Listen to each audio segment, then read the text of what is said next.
talking BRICS, talking Spengler, Oswald Spengler. Spengler is a German philosopher who's most known for ideas with the mortality of nations, of high cultures having certain lifespans, like living organisms. And in broad strokes, that these will start out a certain way, and you'll arise from barbarism with a high culture, and this will turn into civilization, and then the inevitable decline sets in. You can only go one way from there.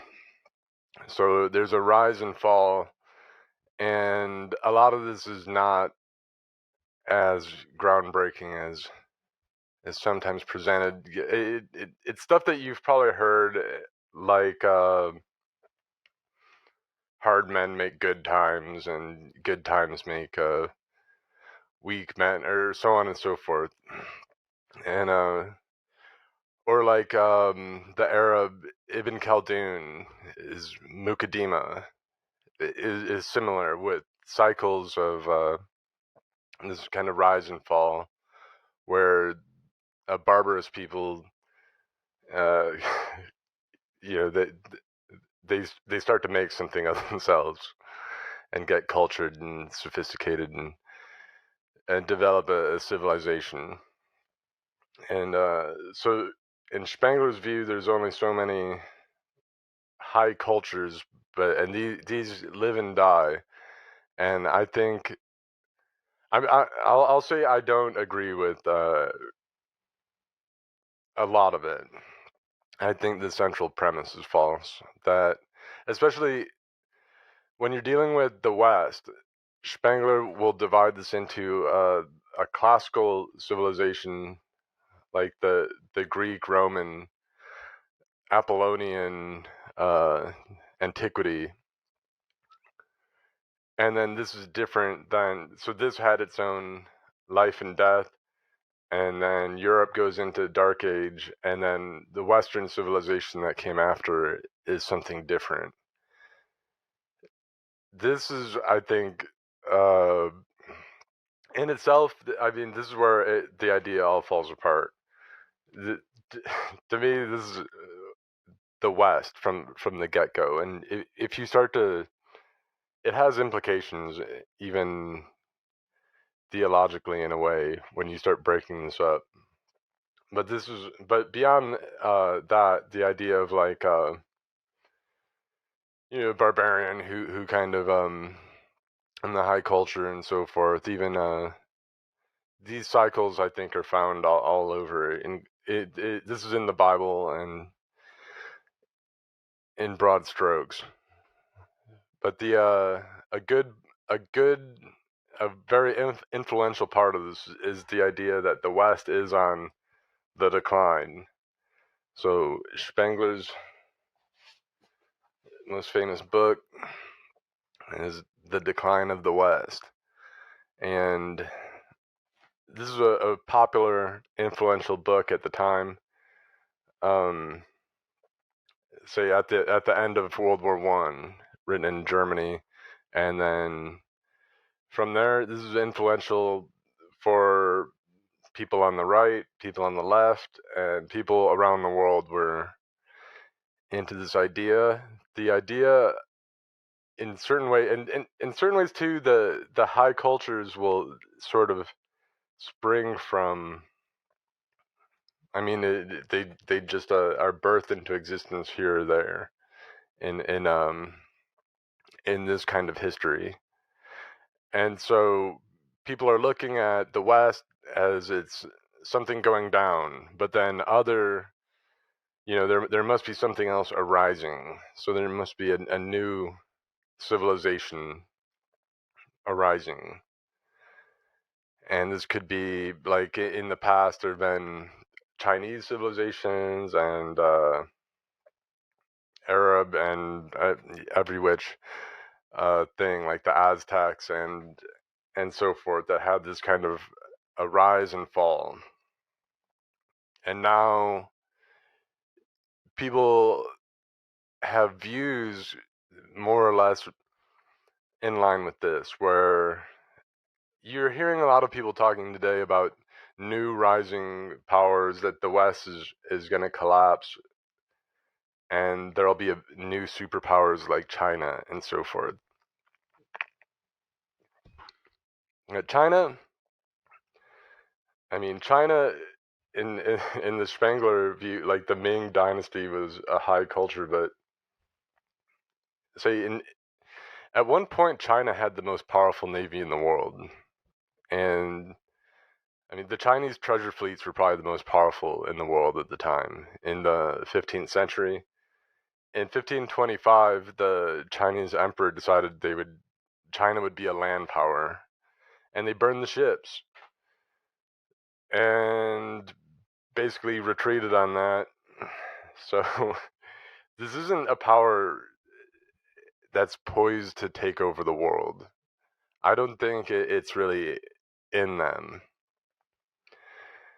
And the idea that now there's this emerging Chinese superpower that will eclipse or defeat the West, it's got to be the biggest baloney. I mean, a lot of this kind of view, it seems there's definite shades of evolution. Even if Spengler rejects Darwin, but it's a similar kind of thing. Like if you're looking at a carp and figuring, that it's gonna become something else, or you might look at a carp and you just figure it's just gonna be a carp. It's not gonna become like a human.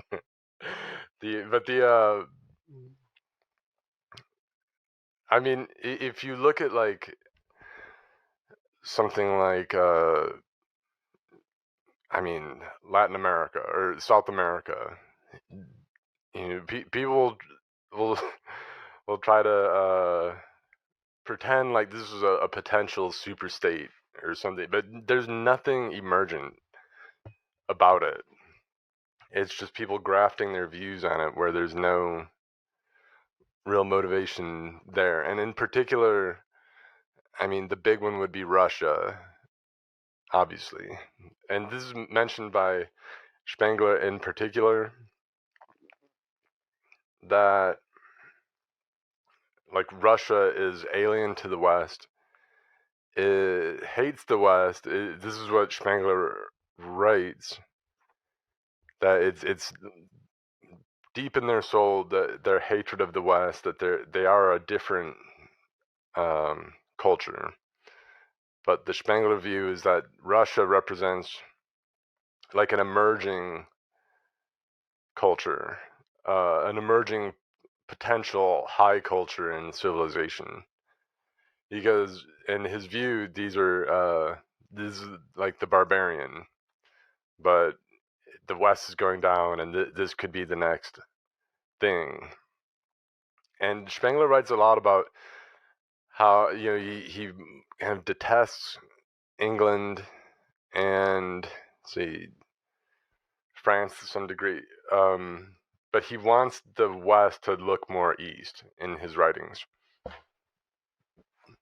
He sees what could become in Russia as something like, in his view, like the Prussian socialism that he writes about, like this martial, militaristic society, that Russia has it in them to embrace that, where England, they've gotten away from that. They've gotten away from what made the West great. They don't have like a martial, militaristic spirit to them. But something could emerge like that in Russia, in Spengler's view.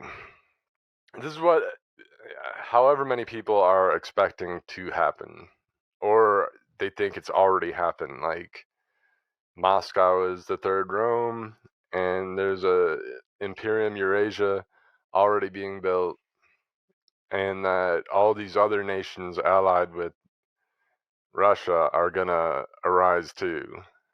And I bring up BRICS, but in uh, in the sense of the delusional sense of BRICS, where people see this like it's a new supernation or something of alternate powers, where it's Brazil, Russia, India, China, and South Africa.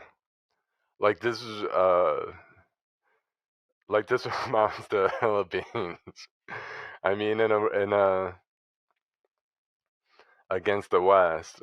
It, it, as far as a multipolar world goes, which pole would you rather live on? I mean,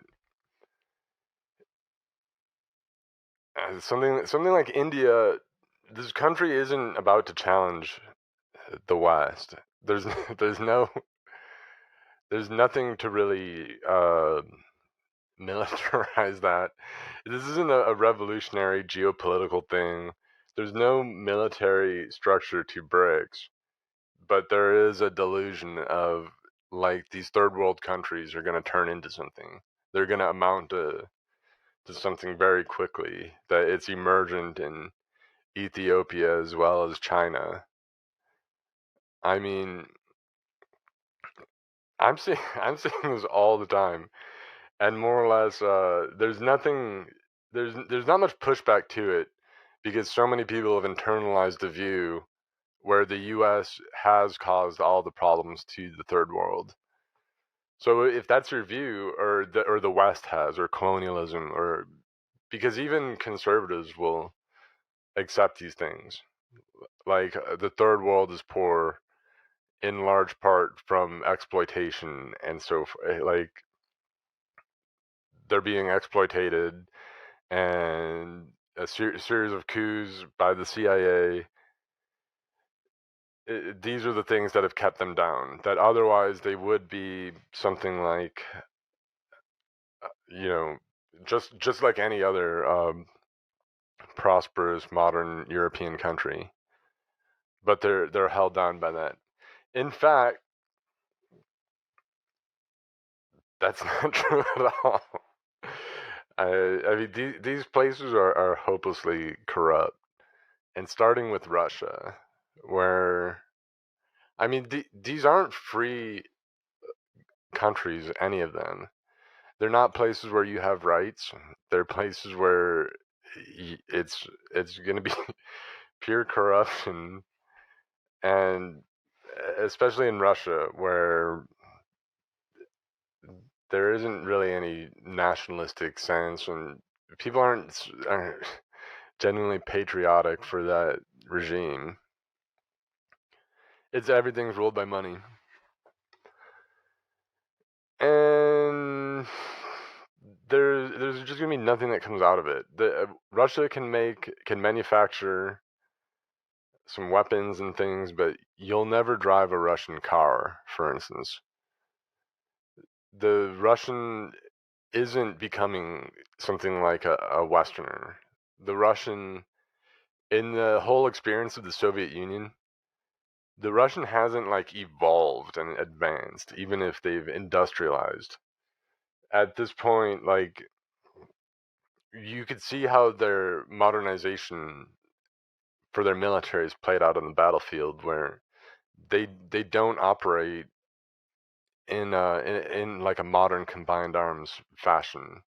They don't have all the pieces together, and they haven't figured out things like GPS and what it really means.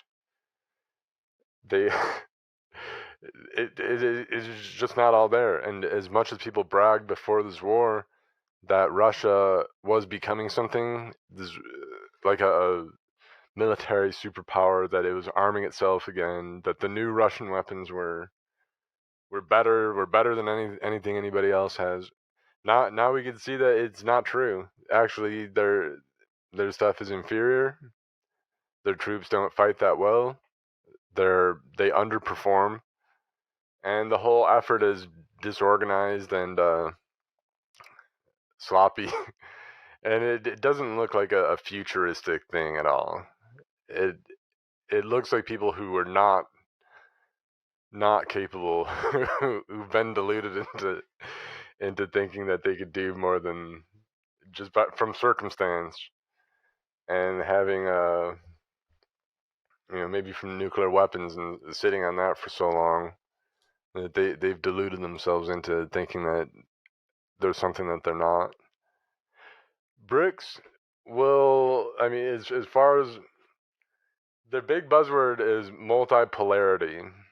That, and what they're saying is the U.S. is currently the only superpower, but if there aren't emergent superpowers, maybe they're figuring they'll at least be, you know, reasonably impressive powers, and the U.S. will get knocked down a peg just in the decline, and as well as the collective West, and that everyone will kind of even out, you know, in some on some playing field where, I mean, this resembles more globalism than anything. If you're against globalism, what sense does it make especially if you're an American citizen, that you would prefer this? What you're talking about is globalism, where the U.S. is one country amongst all the others, instead of, say, being an authority on the world stage. That now it'll be just every other nation on more of a fair playing field. I mean, why would you want that? Is that even going to work out for everybody? I'd have to say it won't. And what this is a Bolshevist view. And what we're really dealing with is more of a Bolshevist phenomenon, where it's just the biggest lowlifes taking over and just spreading by a lowest common denominator and other things like just treachery, lies, and just brute violence. With that, I mean, there's nothing like a Russian culture being a high culture, emergent, like this futuristic Russian culture for this future empire. They don't even have an ideology that's discernible. Is Their ideology is just I mean, power and whatever. And there's nothing being created on top of it. There's no great art. There's no great innovation taking place in any of the BRICS countries. They don't have the vitality that you would expect, or that Spengler described that these kind of nations would have. It's just pure fantasy.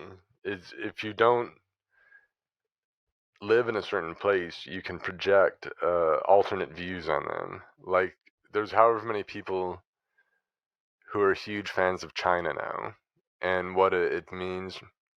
And this is on the right, and as well as, I mean, probably more on the right than even on the left. I don't know how many communists or libtards in the West care that as much about China as the MAGA communist,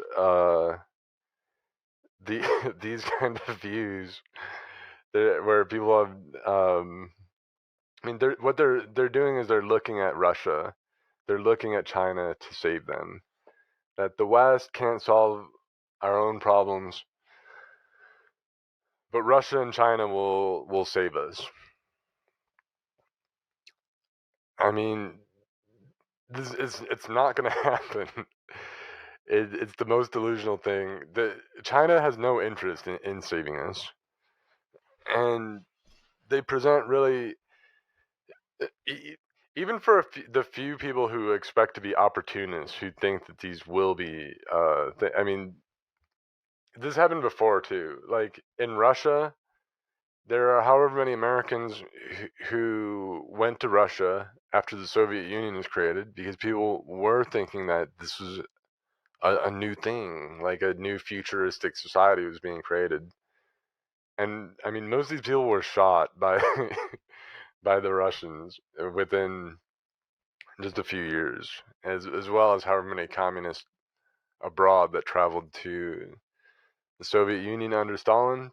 I mean, they're often the first victims, even when Russia would roll into countries and their people would welcome them that had been cheering them on. They often become the first victims of the Russians. So it's not like they're appointed the new vice regent or you know governor or something. They're usually just shot because I mean people like that are usually recognized as a traitor of some at heart. So they do good to spread disinformation and to spread this or that or to cause trouble, or to act as a partisan or to protest. But that they know that they don't really want to deal with these people in the end. So it's just like however many people justify how RT, like the Russian channel RT, which it'll broadcast propaganda into the U.S. that would be banned in Russia, that would otherwise be banned in Russia. And people who support Russia, I brought this up, that they have propaganda that is by all means just poison for people. But it's like, well, of course they would play that. Russian state media would play that into because they're trying to destabilize you. They're trying to ruin your, but why would I appreciate that? Why would I appreciate them trying to ruin my country by their playing propaganda that would be banned in Russia, but it's on Russia Today, English-speaking Russian state media. Yeah, it's just. I mean, you'd have to just be a traitor. Like you'd have to just, you want them to do the worst to your own people. If you want them to also just poison people's minds, if you think that's a good part of them beating whatever your grievances against the West, that brings people to support these countries. And people have always, I mean, I shouldn't say always, but we've got about 100 years of people looking to Russia like that's their hope.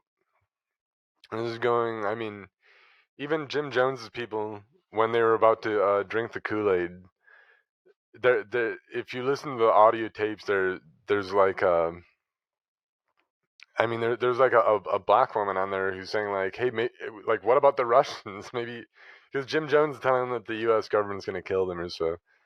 But there's, hey, maybe the Russians can save us. Jim Jones, at that point, says no, that's fallen through. The Russians aren't coming. But that was their hope. And however many people look to the Soviet Union from abroad, like this is their hope. Even, I mean, now, like they've got this journalist Seymour Hersh, and this guy. I mean, especially if people don't really notice what these people are doing, as say as a journalist. But Seymour Hersh has been running Russian propaganda for decades now, and during Vietnam, people would take this serious.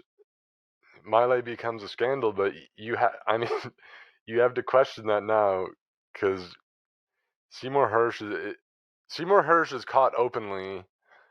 Not only, I mean, I'd say a lot of these people are caught out in the open as far as the old peace movement is only beholden to Russia. So is the peace movement when the U.S. military is in action, but when it's the Russians, they're I mean they're pro-war. They're backing the Russian war effort in their words with their lies. And so Seymour Hersh, the same guy who is trying to bash the U.S. at Vietnam, is I mean, he'll also cover up uh, Assad gassing kids and stuff, Assad gassing people, and he'll try to pin. He makes up goofy stories about Bin Laden. He makes up goofy stories about these pipelines, and but now, I mean, but then he's passing off his information. He's saying that the U.S. He's getting this stuff from U.S. Officials, unnamed U.S. officials, anonymous U.S. officials are feeding him this stuff. But then people are noticing that he uses Russian idioms. His sources use Russian idioms like that are like his source, his U.S. government source, Seymour Hersh. He says this guy is U.S. officials describing Zelensky say, oh, he's like a poor waif in his underwear. Even no, I mean Americans don't really use that idiom. It's not an expression, but Russians do. And so Seymour Hersh is I mean he's completely caught out in the open where he's just writing what Russians are telling him to. So how long has this been going on? For however many decades, and how much of the whole dissident scene in the U.S. has been the same for how long? And figure how that cripples any real effort at at creating actual political solutions, where the dissident scene is people who are beholden to these hostile foreigners who they're expecting are gonna, like, you know, they're gonna bloom into some, like, butterfly or something. I don't know. They're expecting them to, like, turn into something where it ain't gonna happen.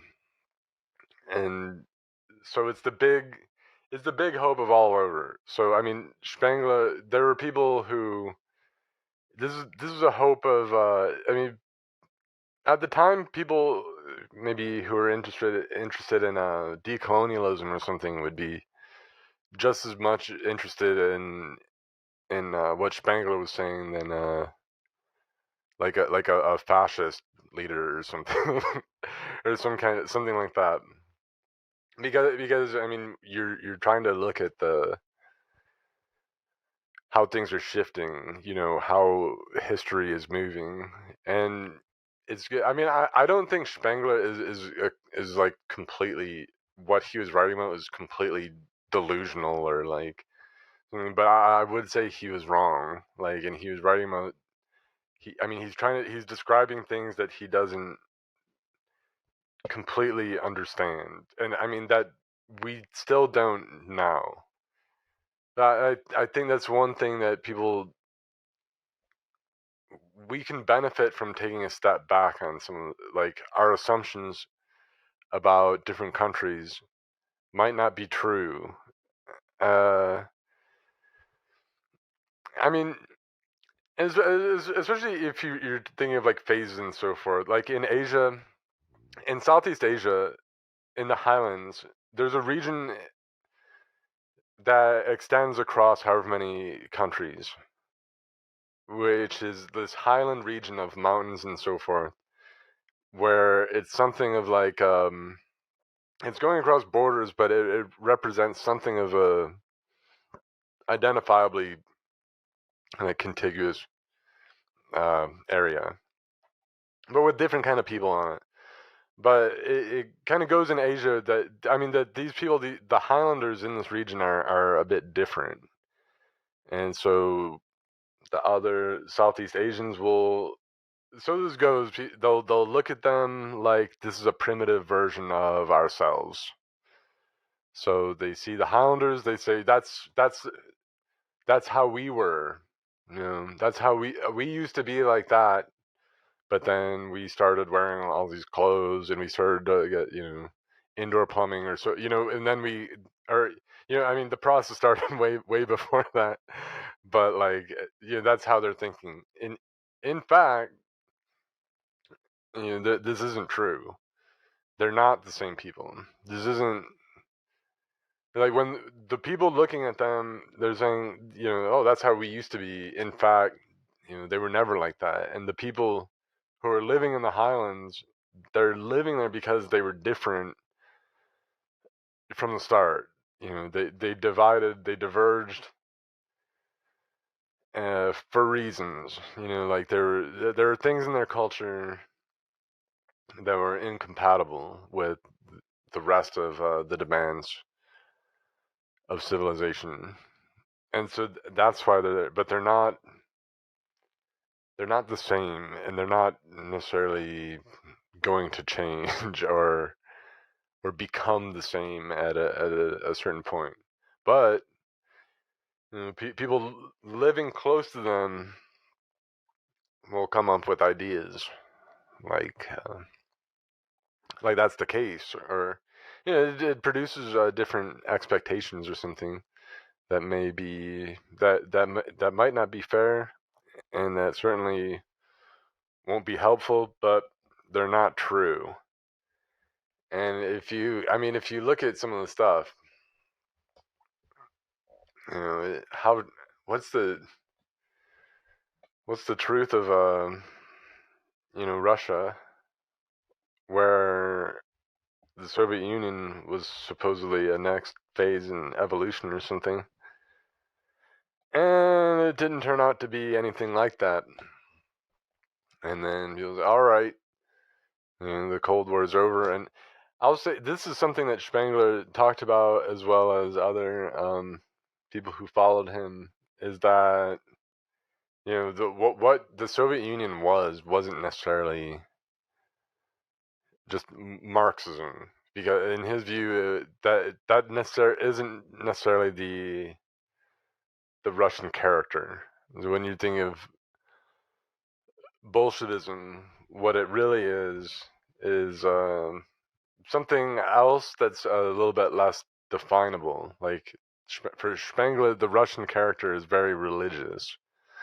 So you'd say that the Russians are looking at Marxism in through their religious lens of their hearts, but it's not necessarily the same spirit. But it could be like a vehicle for what he kind of described, that the Prussian socialistic um, society that he wanted is he he said he wrote that he expected that what comes out of Russia,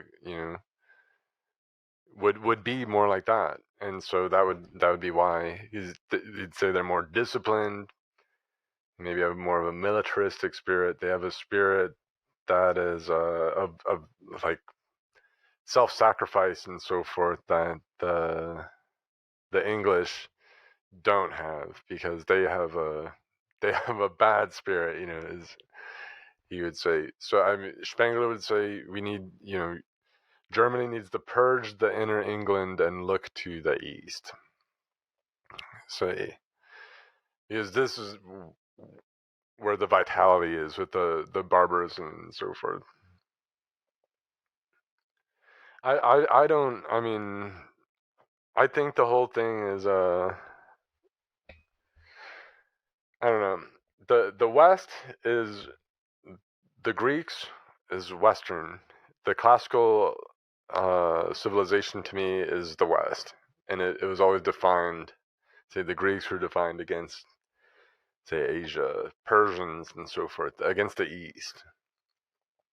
So it's distinct, and it is the same people. They're called the European people. Have been in the same place, have been making similar things. Different religion, but you're making but it makes it seem like different people could just magically, like we could just go back to being a backwater, but then another country will just start to be like a great country that never was before. Um, it doesn't seem to be the case at all. But definitely at this point, I think people. This is where the notions of this should start to get put to bed. Russia's had about 100 years to get it together. If they were gonna start being like an emergent thing, they would have showed it at the beginning of this war, where I think that's how they would have arrived on this with just this dazzling attack that took over all of Ukraine. That took over, that's what an emergent power with vitality. It would be a war like we hadn't seen. Instead of just, it just looks like a crappy army. It just looks like a second rate. It looks like what we've seen, from second rate powers, and what they have is just the same old just massive artillery barrages that they had 100 years ago, and just in similar numbers, just huge numbers. This isn't a Russia. The view too there's no imperial. Russia leads the world in like abortion and prostitution and drug addiction and pornography and divorce and all these other things. They don't can barely replace their population. It's not happening. But that's BRICS and Spengler.